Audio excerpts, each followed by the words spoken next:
Mi único interés es hacer que los hombres sean absoluta e incondicionalmente libres. Conducción: Horacio Bello, con la colaboración de Litterman, Pablo Cruz e invitados especiales.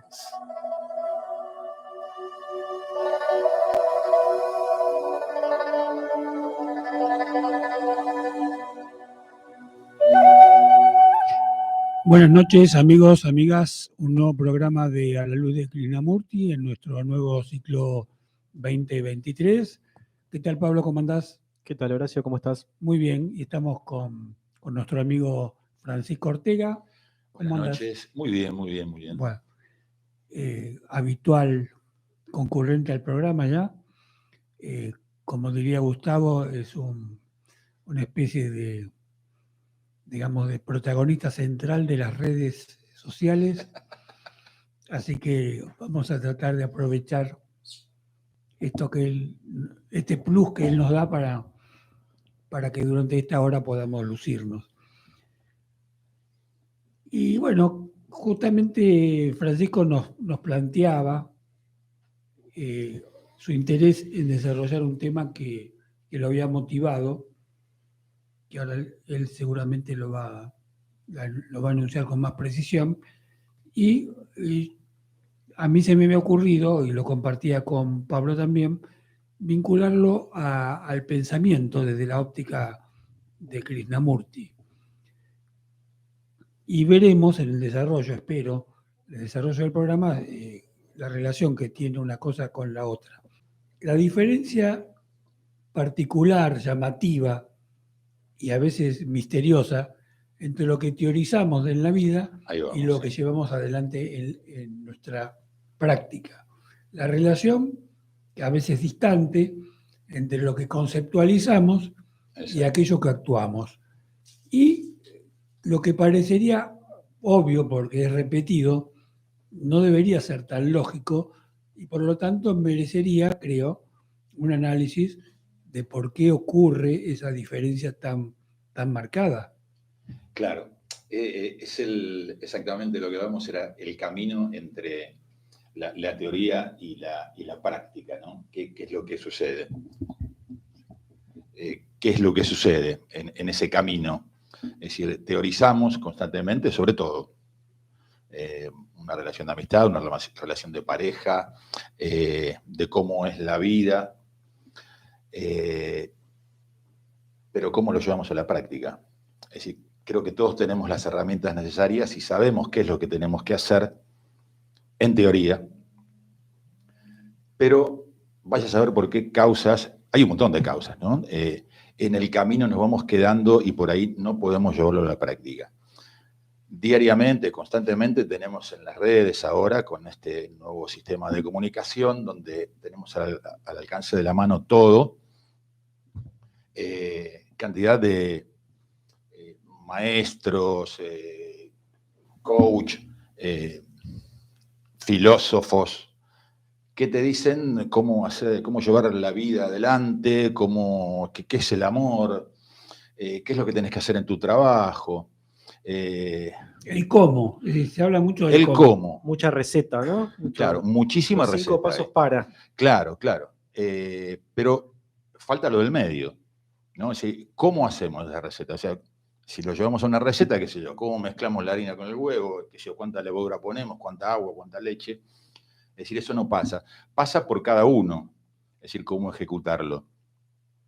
Entonces, es como que a veces ponemos muchas expectativas en relación a lo que nos despiertan esas recetas, que después no podemos llevar a cabo y nos causan por ahí también un alto nivel de frustración. Sí, pero está bien, ese es un tema interesante y creo que lo podemos desarrollar. Pero a mí me gustaría también agregarle otra cuestión a esto, y es, más allá de lo que los terceros nos dan como receta, ¿qué nos pasa a nosotros, personalmente, incluso en la intimidad, que teorizamos sobre la vida, expresamos nuestros puntos de vista en todo terreno, pero particularmente sobre cómo hay que vivir, y después, cuando uno se enfrenta a las decisiones concretas, se le queman los papeles en muchos casos. Entonces, me parecería que eso también deberíamos analizarlo, porque lo que vos planteaste ahora es muy interesante, pero creo que responde más a un fenómeno social global que a un problema psicológico particular que tenemos como incorporado ancestralmente. Entonces me parecería que sería bueno, invito a que lo hagamos así, separar un tema del otro para ordenar un poco la exposición y ver cuál es la naturaleza de cada una de estas cosas, ¿no? Sí, sí, está bien, sí, sí. Sí, todo esto viene a raíz de un suceso, es decir, yo tengo una mascota, un perrito que lo tengo hace algunos años. ¿Habla? ¿Cómo? ¿Habla? No habla. Bueno, a su manera. Sí, se expresa, se da a entender. No y- tiene esa dicotomía el perro, seguro. No, en absoluto. Que se fugó de la casa, desapareció, se escapó y no lo podemos encontrar. Entonces, yo vengo trabajando hace mucho tiempo en mí, en mis aspectos internos, en mi psicología, en rever la cultura ancestral. Y estamos con esta cosa de decir, de soltar, ¿no? Que está tan de moda. Que hay que soltar, esto no me va, entonces soltamos. Y bueno, es como que yo tenía creído esto de que sí que lo tenía en claro. Soltaste el perro. Claro. Te doy pie para los chistes, me parece bárbaro. Entonces, es como que, claro, se escapó y me causa una angustia que yo digo, la pucha, o sea, me resuena esto de soltar. Es decir, yo no tengo claro nada esto de soltar. Todavía lo sigo sintiendo mío, pero como posesión. Muy interesante el ejemplo que das. Como A mí me posesión. pasó con mi gato también, y un poco entendiendo lo que me estás diciendo, que hay una diferencia a veces abismal entre lo que creemos, incluso entre lo que creemos que vamos a actuar en un momento figurado y lo que actuamos. Entonces ahí es donde tenemos que trabajar, porque creo que el análisis de eso que vos decís, un poco introductorio, ahora te voy a dejar que lo siga desarrollando, es el meollo de nuestros conflictos en muchos casos. Porque si hay una diferencia es porque vemos algo imaginario, no vemos la realidad, ¿no? Exacto, sí, sí. A ver. Entonces es como que, claro, empiezo a rever. Yo no trabajé un pepino esto. O sea, todavía lo tengo. Es decir, me resuena, me angustia. ¿Por qué no pensar, como dijo un amigo mío, eligió la libertad? Más allá, ¿no? de todas estas personas que son proteccionistas de los animales, que sufre, que el frío, que las patitas se calientan porque camina mucho, etcétera, etcétera. ¿Por qué no pensar eso? Eligió la libertad. O sea, es un perro que viene de la libertad, era un perro vagabundo que lo rescataron en un refugio. Y bueno, estaba por ahí más acostumbrado a eso y se escapó porque se escapaba constantemente. Entonces surge este tema, ¿no? O sea, ¿qué pasa? O sea, yo era un teórico de soltar. Y ahora cuando lo tengo que poner en práctica, para mí en este caso, no. No, o sea, no sé nada, es mentira todo lo que estaba pensando. Entonces ahí entra el tema del pensamiento un poquito, ¿no? De decir, de pasar a tener un pensamiento concreto, esto no me sirve, se fue, listo, va, ya está, solté y encaro otra cosa. Entramos nuevamente en el pensamiento filosófico donde entra en juego un poquitito la cultura que uno tiene, ¿no? O sea, siempre la cultura, la educación, cómo nos criaron, de dónde venimos, influyen en nuestros pensamientos. Y así fui revisando un montón de cosas, no en mí, sino en general, por eso hablaba de las redes, que yo leo mucho, o sea, lo que ponen, me dedico a investigar, y por ahí hasta me comunico, y ¿por qué pones esto, no? Entonces es como que... Y lo sé muy bien, lo sé muy bien. Tenemos mucha... En serio, ahora te estoy hablando en serio. Tenés mucha teoría, ¿no? que entrando en el terreno de los chistes, digo, bueno, nos vamos todos a vivir a teoría, porque en teoría está todo bien, ¿no? Claro. Siempre decimos, en teoría está todo bien. Pero, y bueno, ese pero es amplísimo. Nos encontramos con que, ¿cómo hacemos para esto? ¿Por qué no puedo? Yo creo que tenemos y sabemos cuáles son las herramientas y cómo aplicarlas. Pero creo que a veces no las encontramos en esa caja inmensa, por ahí desordenada, o no las queremos aplicar, o nos aferramos a esa cultura. O sea, que nuestros padres nos han dicho esto, lo otro, y nos cuesta el desarrollo, nos cuesta soltar eso para decir, bueno, hago la mía. Si yo pienso esto, una vez más aparece el tema del pensamiento, pienso esto y lo aplico. Y si me equivoco, y bueno, me equivoco y vuelvo a probar. No quedarme con la receta que aparentemente a los anteriores les fue bien. Vos sabés que Krishnamurti sostenía que para que el cambio se produzca, lo primero que había que hacer era saber lo que está condicionándote y lo que no es real, lo que no es auténtico. Porque si vos no haces ese trabajo previo, todo lo demás es pipiripipí. Y aquello que podría parecer obvio decirlo, no es obvio en la práctica, porque la mayoría no lo hacemos. En la mayoría abandonamos el trabajo tedioso y muchas veces doloroso de enfrentarnos a lo que es en nosotros. Entonces construimos una idea y esa idea generalmente está florida y de esa manera uno entra en un terreno light que te evita el sufrimiento. Pero es como una droga. Cuando se acaba el efecto... Cuando se va, comenzamos de vuelta. Claro. Y podemos tener recaídas y síndrome de abstinencia y es complicado. Entonces, creo que es un tema muy práctico, muy real. Nadie que se observa con sinceridad puede decir que eso no le ocurre. El que dice que no le ocurre porque se está mintiendo a sí mismo, ¿no? No sé vos, Pablo, cómo lo ves este tema.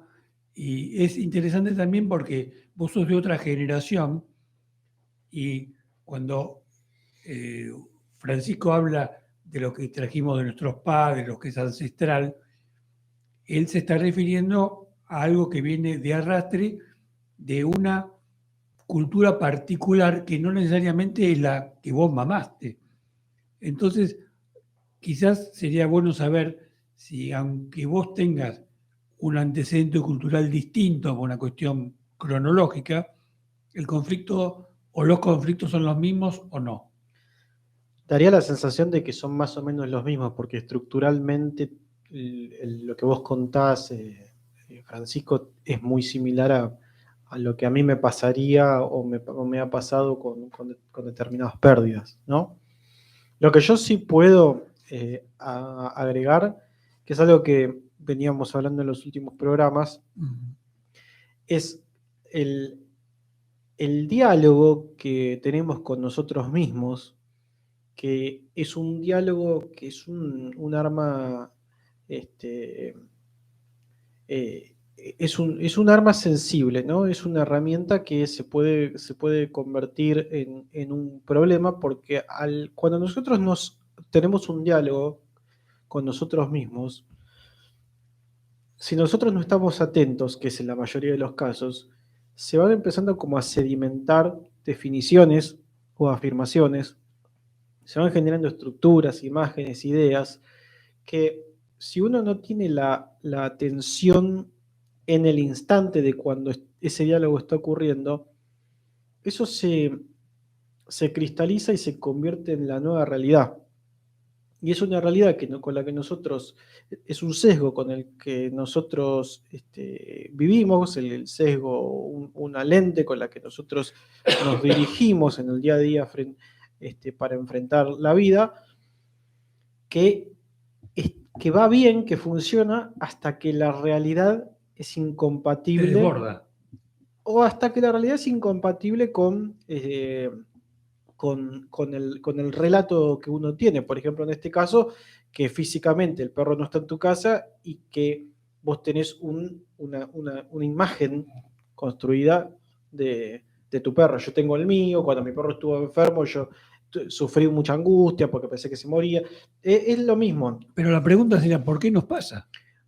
Yo creo que, y esto es ya una percepción mía, que nosotros tenemos este mecanismo automático de generación de imágenes y que solamente con el arduo trabajo que vos estabas comentando de estar atento de cuando ese diálogo, esa formación de imágenes se da, la única manera de darle el lugar correspondiente a esa imagen y que esa imagen no tome una prominencia desproporcionada, que no se convierta en un significado.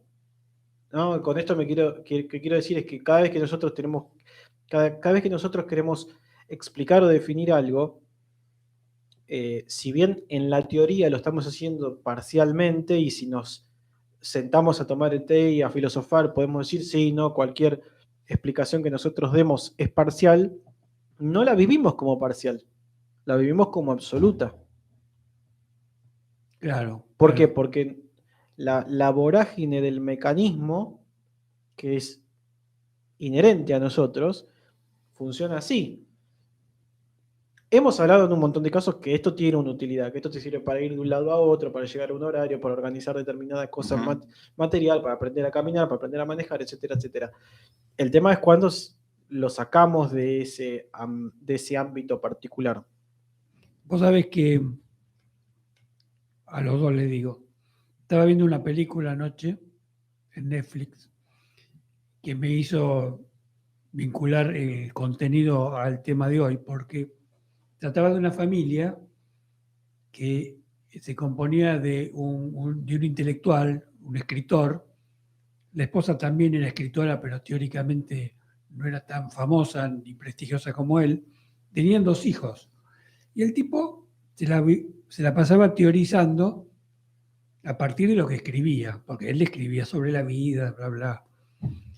Y por supuesto que él volcaba en sus hijos también toda esa teorización de la existencia. Y frente a terceros, frente al gran público, era un tipo que tenía reconocimiento, pero su familia era un desastre. Y había como 2 escenarios, el escenario público y el escenario privado.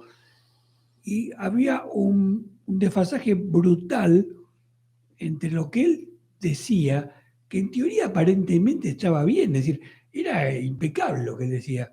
Pero ¿qué pasaba? Cuando él vivía en su casa, no llevaba adelante esas cosas que él decía, porque él era impulsivo, porque era egoísta, porque era celoso, porque era posesivo. Y entonces la familia se desquiciaba. Y me pareció tan gráfico eso, porque quizás no se dé tan en extremo esta figura en otras familias, pero me pareció que este extremo justamente servía como algo arquetípico para comprender cómo nos podemos distanciar entre el planteo teórico de la vida y lo que llevamos adelante. Entonces yo me preguntaba, ¿cómo él no podía verlo? Con su formación intelectual, con su vuelo, no podía ver lo elemental que era que cuando se levantaba a la mañana peleaba por estupideces con su pareja y repetía la misma estupidez todos los días hasta que se formaba un círculo vicioso que lo llevaba a la crisis. Y no podía cortarlo.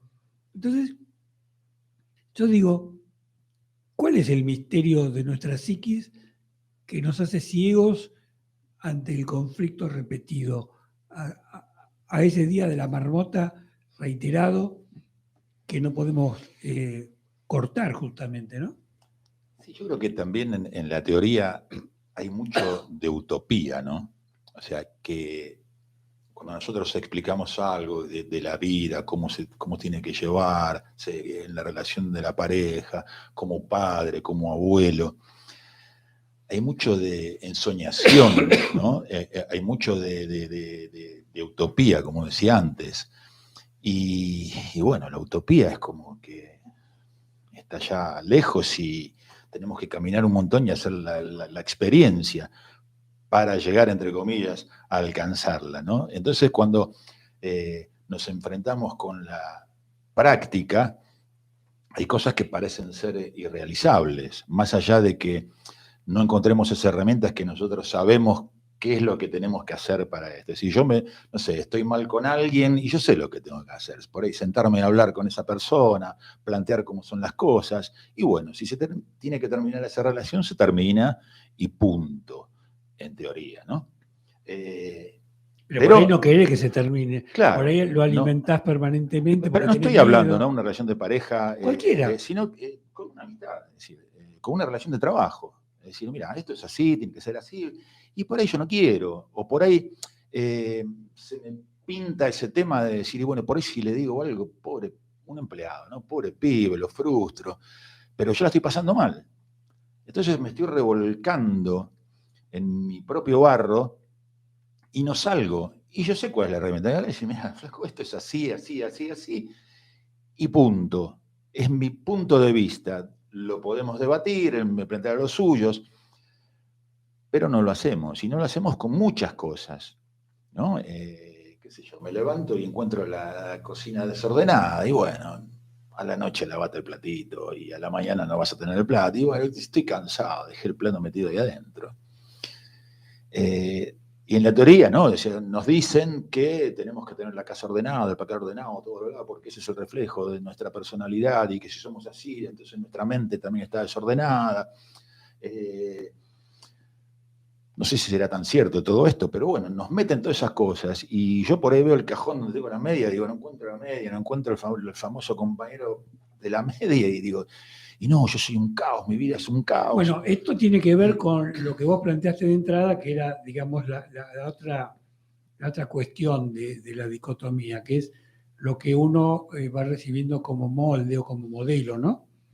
Que también tiene una gran influencia indirecta en esto, porque muchas de las construcciones ideales que hacemos las compramos del exterior. Obvio, sí, sí.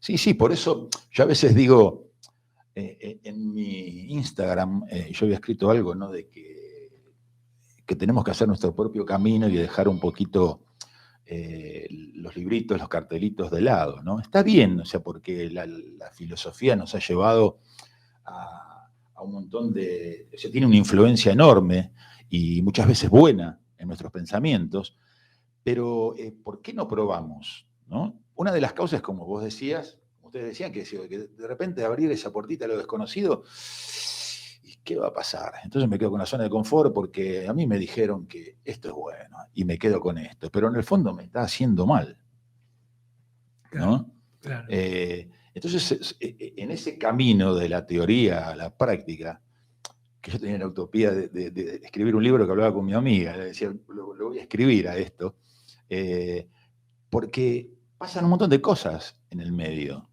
Algunas cosas las podemos mencionar ahora y otras cosas por ahí no podemos mencionarlas porque no sabemos qué cosas son, ¿no? No le podemos dar nombre incluso. Exacto.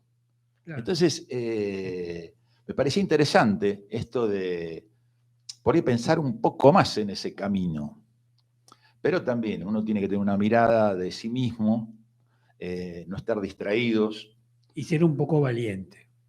Totalmente valiente. Totalmente valiente. Y todo este proceso que estamos hablando implica que lo que nosotros creemos que somos puede que no lo seamos. Exacto. Es muy factible que no seamos lo que creemos. Pero si no somos lo que creemos que somos, ahí arranca todo un mecanismo en nosotros. Ahí empieza de nuevo la película. Ahí empieza la película, porque claro. Ahí uno empieza a caer. Claro. Bueno, vamos a hacer un impasse para relajarnos musical, y seguramente después de la música nos vamos a encontrar con Gustavo y vamos a compartir con él este interesante tema. Así que le pedimos a nuestro amigo Nico que ponga la música en el aire. Gracias.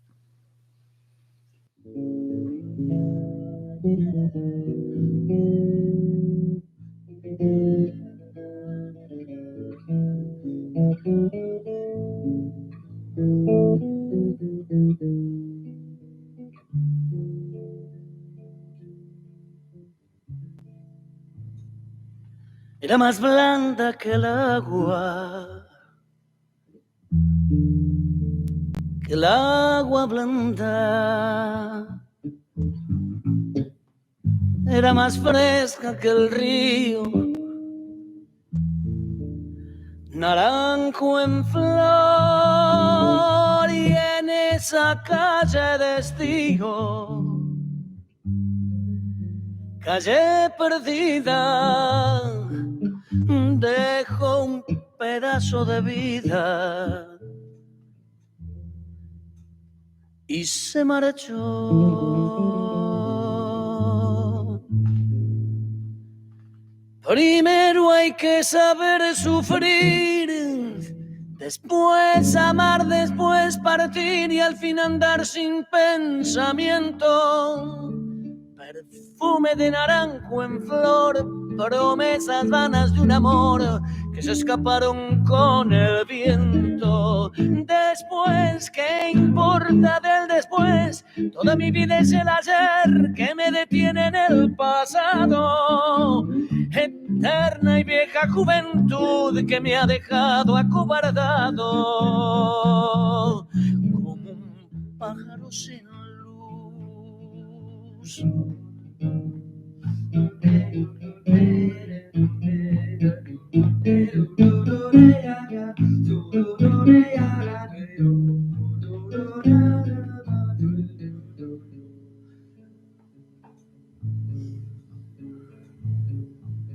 ¿Qué le habrán hecho mis manos?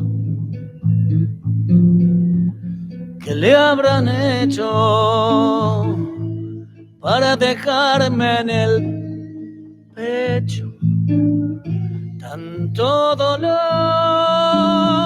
dolor de vieja arboleda, canción de esquina con un pedazo de vida, naranjo en flor. Primero hay que saber sufrir, después amar, después partir y al fin andar sin pensamiento. Perfume de naranjo en flor, promesas vanas de un amor que se escaparon con el viento. Después, ¿qué importa del después? Toda mi vida es el ayer que me detiene en el pasado. Eterna y vieja juventud que me ha dejado acobardado como un pájaro sin luz.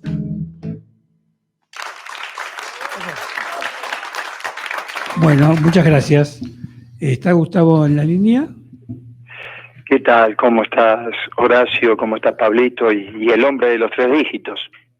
¿Cómo anda? ¿Qué tiene? ¿3 dedos? ¿Cómo va, señor? 3 dígitos porque cada vez que interviene YouTube pasa a los 100. Venga, bueno, impresionante. ¿Cómo levanto? Mira, ¿cómo andás? ¿Todo bien? Todo bien. Todo bien. Se va a dar cuenta que lo traemos por el rating. Lo que pasa es que Francisco le imprime al programa un sabor a barrio, ¿no? Y entonces barrios porteños, bien. Claro. Entonces la cosa ahí cobra otra dimensión quizás más humana, pero bueno. Bueno, justamente de lo humano y del vínculo entre lo real y lo teórico estamos hablando, ¿no? Sí, yo después me voy a tomar 5 minutos para seguir, ¿te acordás? Con ese ordenamiento que propone Krishnamurti en las charlas, ¿no? Pero sí. En función de lo que se hablaba la primera media hora, que pude escuchar bastante esta vez, habría que ver claramente qué es el dolor y qué es el sufrimiento, ¿no? Esto lo relaciono con esta situación que que transmitía Francisco sobre la salida de su amigo, ¿no? De la casa. El dolor es una cosa que se va produciendo en el instante y puede sostenerse de instante en instante, pero es muy diferente de toda la maquinaria que propone el pensamiento sobre si en estos momentos que está lloviendo y hace frío tendrá frío, si estará guarecido, qué comerá, o si salió a buscar la libertad, esa libertad que conoció. Esas son todas ya conjeturas que nos implican sufrir, ¿no?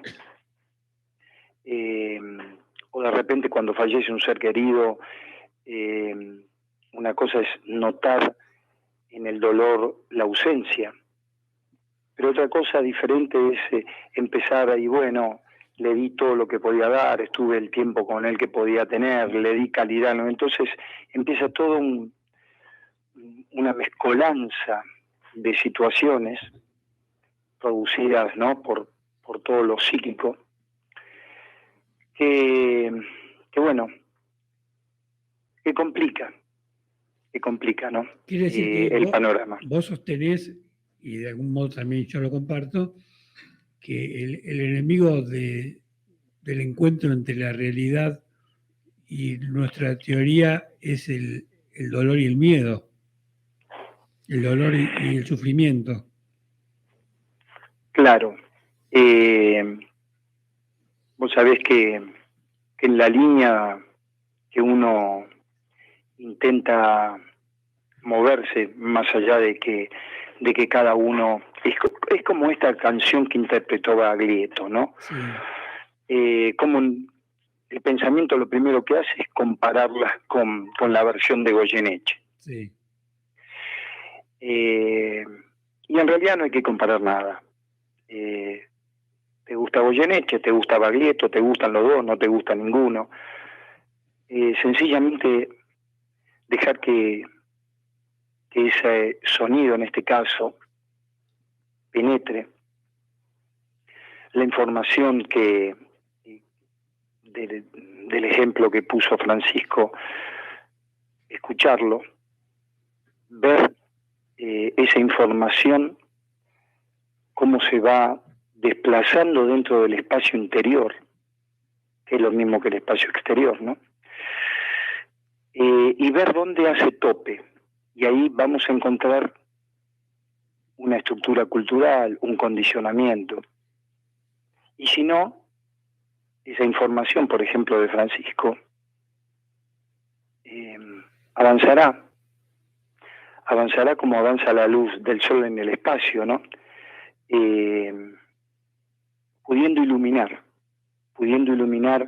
estructuras, pero sin chocar contra ellas, porque cuando choca, ahí aparece el condicionamiento de todo lo que vamos poniendo, ¿no? Cómo se escapó mi mascota, como dije antes, estará sufriendo ahora el frío y la lluvia, estará en otra casa, si está en otra casa la cuidarán como nosotros, buscó la libertad, estará vivo, ¿me entendés? Es decir, empieza todo eso que lo que serviría para una observación es, bueno, ¿por qué estoy pensando todo esto? Bueno, vos sabés que, no sé si escuchaste el comienzo, yo le dije a Francisco que me parecía que este tema que él había traído estaba directamente relacionado con el pensamiento desde la óptica de Krishnamurti.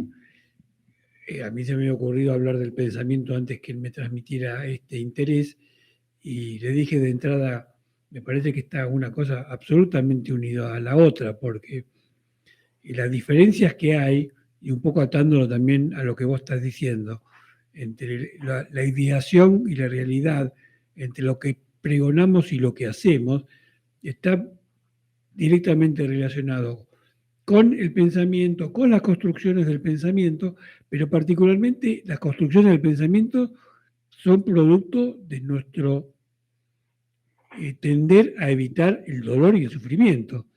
Porque si nosotros no no tuviésemos esa limitación, que es evitar o tratar de evitarlo, yo digo tratar mejor, seguramente nuestros pensamientos tendrían mucha más relación directa con la realidad. Entonces, esa diferencia se debe a algo. Y creo que el pensamiento juega, por su propia naturaleza, un rol protagónico, ¿no?, en esta diferencia, justamente. Claro. Por eso es tan interesante ir descubriendo cómo el pensamiento es un movimiento que a su vez va generando esto que llamamos personalidad, que es una serie de máscaras, si se quiere, que vos también lo expusiste en esa película que dijiste que viste ayer, donde una persona puede ser un gran literato, pero bueno, lleva una vida familiar compleja, ¿no? Lo hablábamos creo que en el programa anterior o hace 2 programas atrás, sobre lo que era la vida familiar de Gandhi, lo que era la vida familiar de Einstein, lo que era la vida familiar de Berman, verdaderos desastres. Sí. Verdaderos desastres también desde la perspectiva claro. y desde la perspectiva cultural, claro, que uno que uno sustenta, porque vamos a ser honestos, ¿quién puede saber? Me escuchan a mí, por ejemplo, en el programa hablar, y ¿quién puede saber si esto no es nada más que tapar terribles huecos que tengo en la vida, la mayoría de los cuales quizás ni llego a registrar? Y la persona que escucha capaz que dice, mirá, que ser de luz. Sí, no digo que ser de luz, porque eso realmente me parece pero hay gente ridículo. Pero te parece ridículo, pero es muy común. Cuando alguien dice algo No, brillante, me parece ridículo la gente que lo dice. No, por eso ese es un ser de luz, ¿no? Es decir, no. En realidad lo único que tenemos que hacer es conocernos nosotros, pero conocer ese profundo sí mismo, ¿no? Porque a medida que hacía el ejercicio que propuse la semana pasada, sí, uno dice la observación, la escucha, el ver atentamente. Eso va generando una limpieza, un ordenamiento tan profundo que después uno se pregunta, ¿y de dónde viene esto? ¿No? Es decir, cuando uno empieza a observar, voy a poner números más o menos para que se entienda lo que digo, no crean que los números que digo, ¿no? Pero uno empieza a ver todo su descontrol a lo largo de la vida, y uno cuando empieza a observar detenidamente, a estar en silencio, ese descontrol de un 100% se reduce a un 10%. Pero esto no queda ahí. Cuando uno dice, bueno, pará, y de esta observación, este silencio, ¿de dónde proviene? Y de vuelta ese 10% se reduce a un 1%. Y en ese 1% está, ni voy a hablar de sabiduría, está el cambio, ese cambio que Krishnamurti a lo largo de tantos años vociferó, digamos, porque lo dijo de muchísimas maneras posibles. Un verdadero cambio. Un verdadero cambio es ver esos patrones culturales que, bueno, que nuestra amiga leyó cuando acá hace un par de programas atrás se leyó sobre la corriente. Esa corriente que es toda esa cultura que nos va empujando, que después, bueno, nos daremos cuenta que es tiempo, pero salir de ahí, correrse de ahí, pero no justamente en este tema que planteaba también Francisco, un corrimiento real, tan costoso, tan terrible, ¿no? Y con esto que estamos hablando, quizás nos estamos apartando de lo que hablábamos la semana pasada, de leer las charlas que da en un determinado espacio en un determinado momento Krishnamurti, porque ahí nos damos cuenta que son circulares, ¿no? Como también decíamos la semana pasada, que se van potenciando las palabras, no la palabra en sí, sino el sentido que tienen, y el sentido que le da Krishnamurti, y después en los distintos programas iremos desarrollando ideas donde palabras comunes que utilizamos, Krishnamurti le da un sentido diferente. No digo ni mejor ni peor, diferente, pero que cambian todo el contexto de lo que uno puede ver. Por eso digo, el dolor de una pérdida eso es innegable, porque si no, no seríamos humanos.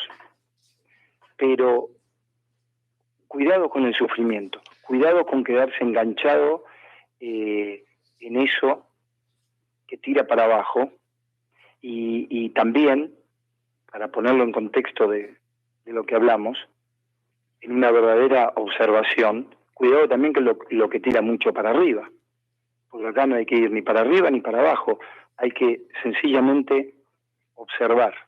A ver, un segundito que creo que quiere agregar algo Francisco. Disculpa, Gus, No, por favor. Que te interrumpa. Me parece que el sufrimiento es una opción.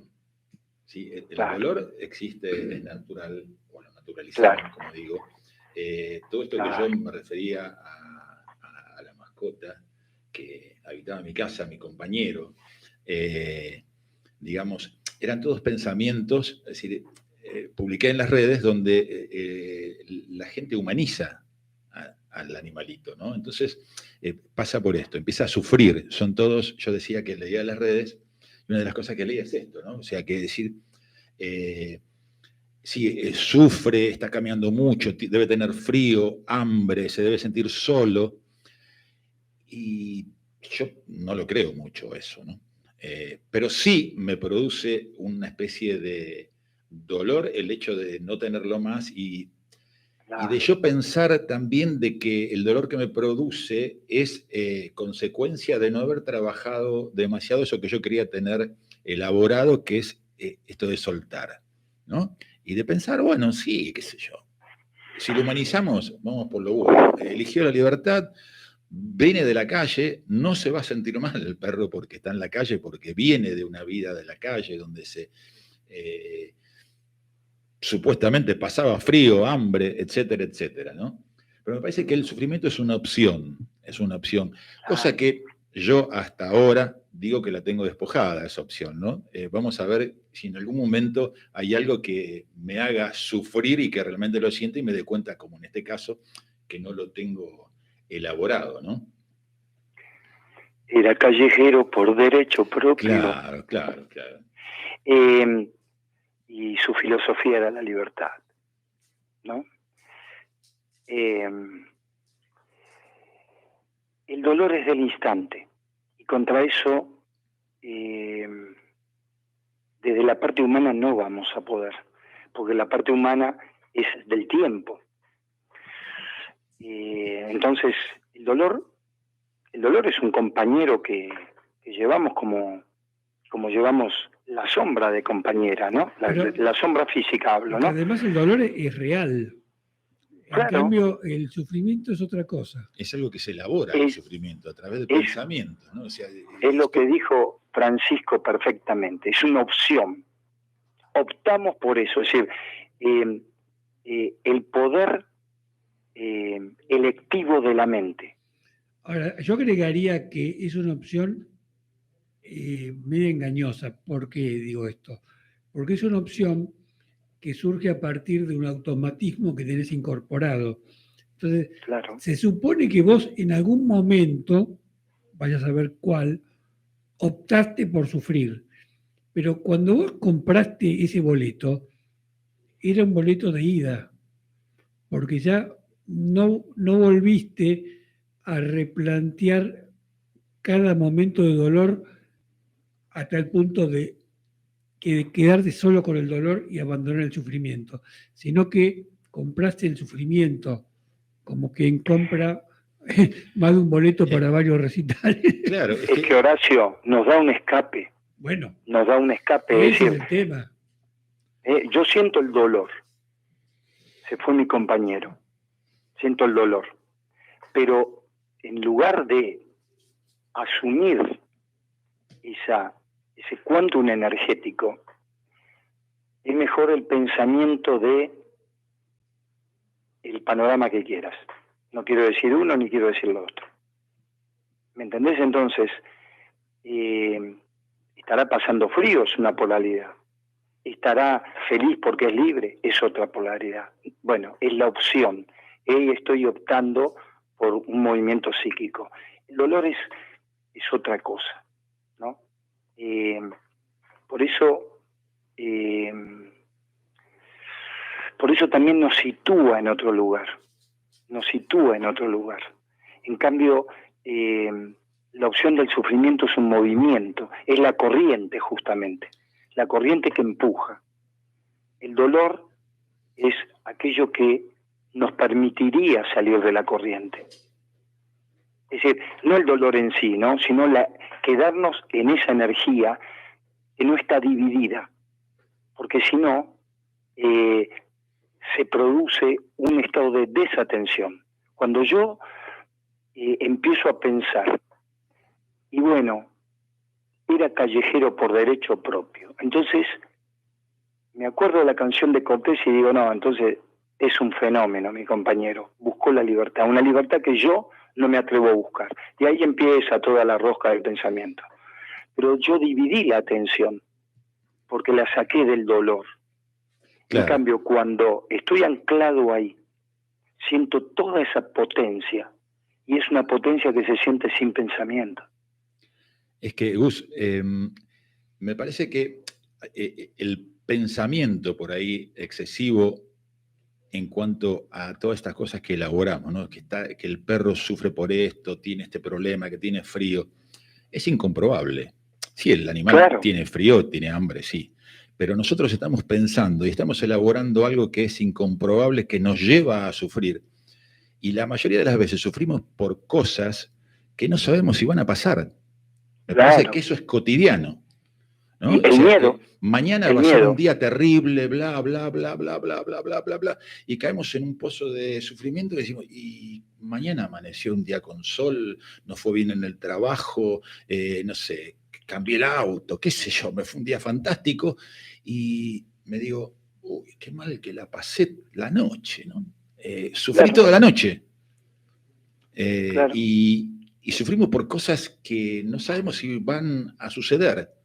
Pero bueno, esas cosas de la mente que nos lleva a decir, a elaborar, a pensar, en este caso negativo, ¿no? Que me parece que también tiene que ver todo esto de los pensamientos con esto de la autoobservación que vos hacías mención al principio. Y me parece que la autoobservación nos va llevando a lo que es o a los umbrales de la coherencia, ¿no? Que es tener alineados nuestros pensamientos, emociones y acciones.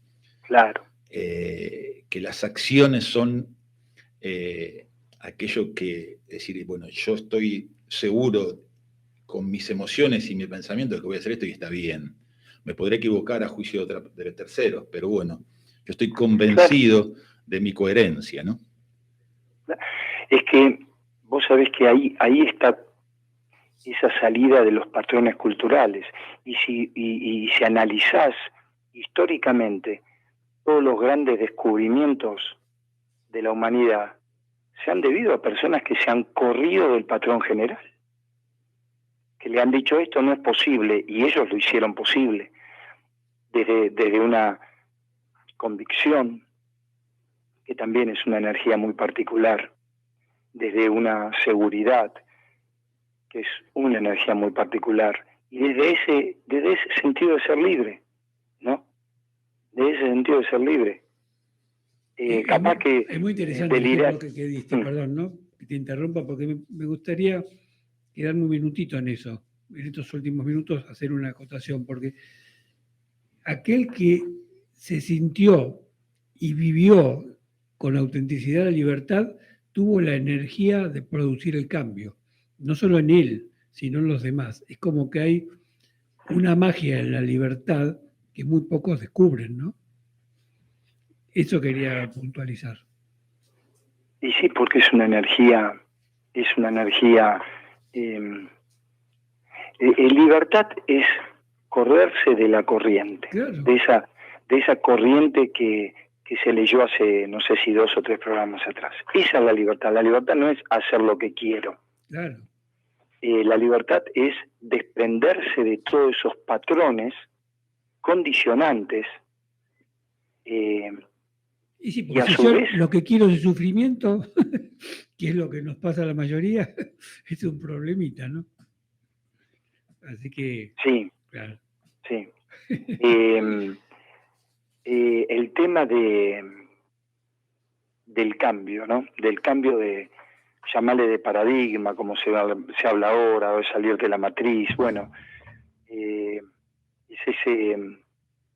esa convicción de observar todo detenidamente, profundamente, para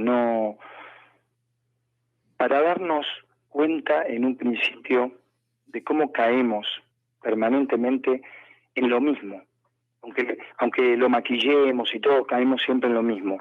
Y la libertad justamente es poder ver ese movimiento de caída permanente en lo mismo para encontrar otra respuesta. No para algo mejor ni para algo peor. Ya ahí no cabe lo mejor o lo peor, sino otra respuesta. Claro.